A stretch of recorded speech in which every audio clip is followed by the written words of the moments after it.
Hey guys, welcome back to the shed. This is a live version of the Parafix-It videos that I've got going on my channel. For all of you that are new viewing this, welcome to the channel. And if you don't know what Parafix-It is, basically it's a series where I'm rebuilding a Herf F36 paramotor, which is the younger brother of the Solo 210. A bit of history for you there. We picked it up maybe about a year and a half ago, and I could have flown it as it was, but me being me, I decided to rebuild it. And basically, I've documented going through, stripping it down, getting it to work, stripping it down, painting, refitting piston rings, etc., etc. Yeah, so hope you've all had a nice bank holiday. I've seen some lovely footage come out of the Boar Chasers event that was going on, that's run by the Paramotor Club. For all of you guys who don't know what Boar Chasers is, go and check it out, type it in on YouTube, and you'll get some pretty cool video coming up there of that. Hopefully I'll be at the next one. They run it twice a year, and then they've got a summer fly-in as well. Righto, so I've got a list of stuff to go through here. Right, so since last live update, what have I completed? And hello, Ed. Thanks for joining in, mate. I'm absolutely itching to get up into the air. Yep. I'm hoping to get my first flight in by the end of May. So next month, really. The Paramotor's pretty much finished. It's pretty much finished. I've just got a few more things to do on it. Just finished painting the frame. That's drying. You can see it just here. The finish on it, not overly happy, but it'll do. Someone's crashed it in the past. It's all bent up and broken, so it'll survive me giving it a little bit of stick when I start learning to fly. So yeah, that's that. Right, so stuff I've completed since the last live update. So we painted the engine, and for you guys who haven't seen that video, I'm just going to whip over here and show you how that. I'm sorry about the quality. I'm streaming this on a laptop because YouTube have just recently, I think it's this month, they've stopped you streaming from your phone, so I'm using my Dell nose cam, hence the low angle of this video. But this painted engine we've got here, so I did paint the base of the engine and the cylinder barrel and the cylinder head. A lot of people didn't like that video.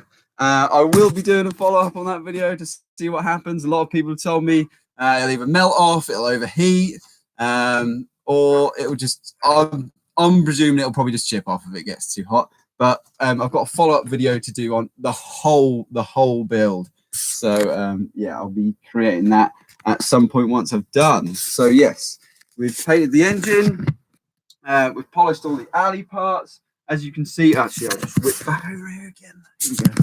As you can see from this, we've got some nice shiny bits in there. Quality's not the best, but these are relatively mirror shine alley finished pieces. I've got a video on my channel. If you don't know how to make metal look like a mirror, then check out that video on my channel. I'll try and leave a note at the top right here when I get a chance to, once this is published and gone live. We serviced the starter motor. It's got a starter motor on there, so I can be a little bit lazy and I can just press a button and get that going. Hello, Paul. Yeah, thanks for having you in. Yeah, a little bit of mug action there, mate. You've been featured in a few videos now. What am I drinking in that cup? That's a good old cup of Yorkshire tea, that is, Bob. Good old cup of Yorkshire tea. Not this sweet tea stuff that you get from the States. We've got proper brew over here. So yeah, we've serviced the starter motor. That's running. I've got the throttle to rebuild, which I've got on the bench here. As you guys can see, that's not very nice looking. It's a bit mushed up in there. These buttons didn't really work when we got it, so we've got to rewire all that. I'm going to be redoing that, and that video should be out in about 2 weeks' time. That was going to come next week. However, because I've been painting the frame and getting that all sorted out, the job's been a little bit bigger than I thought. So it's taking me a little bit longer, hence a live update, and I can still provide you guys with this lovely content. What else we've done? We put the piston rings in the engine. It's got new piston rings, bearings as well inside the. Words have eluded me now. Inside the piston itself. Let's just go that little needle bearing in there. And we've honed all the cylinder out, so that should go nicely. We've decoked the engine as well, and it's all back together now. It's looking pretty nice. If anything, I'm more pleased with the engine than I am with the frame. Like I said, the frame's been crashed a lot, so you know, you can only polish a turd so much. Right, and then we put the engine back together. So, and then currently working on painting the frame, as I've been saying throughout this. So let's just show you guys that. So up here we have this frame here and that half there. Probably the most difficult hanging of parts I've ever had to do. Let's turn this light and see if we get any better quality. Not too bad, not too bad. Yeah, so hanging these up was a real nightmare. I finished them last night, probably about 1:30, 2 o'clock. Not ideal painting conditions, as everything has been with this build. So yeah, we'll see how they turn out. I've given them a light second coat this morning, so they're drying out. They take about an hour to get touch dry, 24 hours to be fully dry, and then hopefully tomorrow I'll be able to re-net them and put the engine back into the frame as well, which would be really, really good. Am I powder coating the frame? No, Bob, I'm not. All I've done is I've used, for you here, I am using Painter's Touch Rust-Oleum. It's a relatively hard paint. The thing with the frame is it's been crashed a few times, so it just needed a bit of touch up. The paint was flaking and stuff, so it's better than it was. It's far from perfect. It's far from perfect. Got another question here from Ed. Do you have a build cost up to date? I do and I don't. So I will be posting with the overview of how this all went and what I do differently and what I change. I will also be doing a video on how much it cost, whether it's worth buying a second-hand paramotor as well, and then doing it up like this, because it cost me £300 to buy, and I've probably spent a similar amount getting it up to this spec, and all of the time as well getting it done. Yes, Paranoob, we are nearly there. I can't wait. I'm really, really itching. I've got the wing back. I do need to source a reserve, but probably won't need that on my first few flights. I'm just so eager to get up and flying. Like I say, that'll be hopefully before the end of next month, and then I can share that with you guys, and then come out and fly with some of you guys. So if you're looking to fly with someone, once I'm flying, I'm going to try and make the effort to come out and see people and get some fly-ins going as well. Righto. So things remaining left to do before the engine's back together and I can fly it. So I've got the frame drying. I'm going to put that together, re-net it. Engine then back into its frame. I then need to repipe and rewire. I've got some nice blue pipe here to match. This looks much better in real life, trust me. Nice blue pipe to match the blue, silver and black theme that I've got going. The wings blue, black and white. The frame and the engine are blue, black and silver. So hopefully it'll look good if it ever flies. We'll see. And then I've got to run the engine in. So that's another guide. I'll be doing a guide on how to run your paramotor engine in if you've got a new paramotor and needs running in. Chances are you guys are going to look at your instruction manual anyway, but this will give you hopefully a little bit of background on what to expect before you have to run your engine in. And then after that, we'll get a true readout of how the carb's set up as well. So I'm going to do a tuning a carb video as well. I think from when we started before, the carb's pretty much set up. I haven't really adjusted any of the high or low screws on it. So that has been rebuilt. So hopefully there won't be too much to do on that, but I'll show you guys how to do that as well if you're interested. Cool. And that's it. I'll be able to fly then. So at that point, everything should be back together.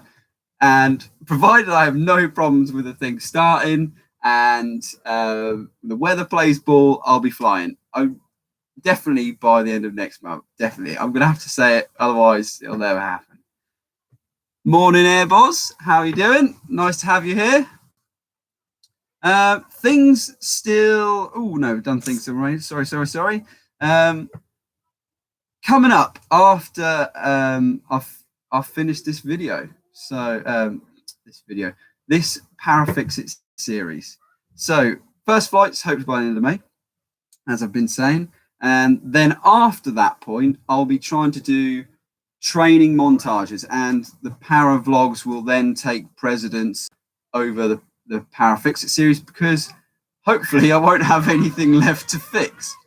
Apologies if you can hear the kids next door in the garden. It's the time of day.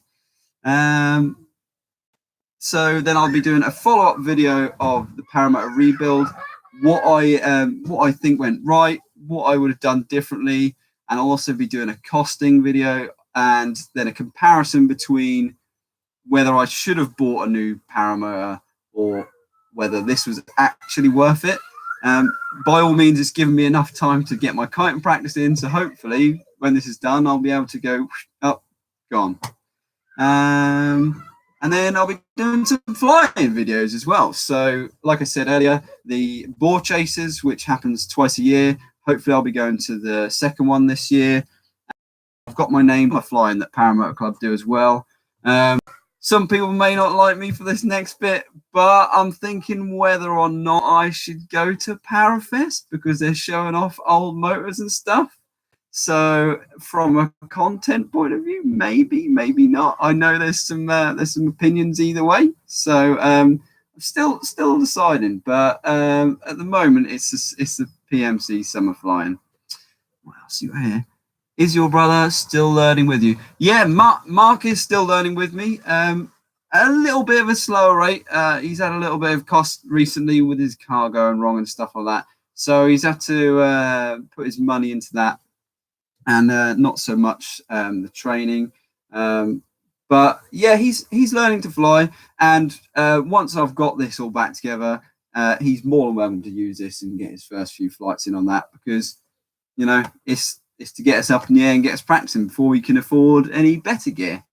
So the whole thing was to do our paramotor training on a bit of a budget, really, I guess. So yeah, Mark is still training, but at the moment he's just got a few things to clear up. And I'm pretty sure that's mostly everything, guys. So got any other questions? We'll see me up there. I'll definitely be flying over Cromer at some point. Yeah, that'd be really good. Fly over the pier and stuff like that. Get some really cool shots of that. Yes, yeah, I'm really looking forward to flying with people as well. So with that being said, guys, I'm going to crack on with this throttle rebuild. We've still got some daylight left. Thanks for joining, everybody. If you've got any other questions, I'll try and answer them in the comments, so just leave them there. And as always, guys, I'll see you up in the air.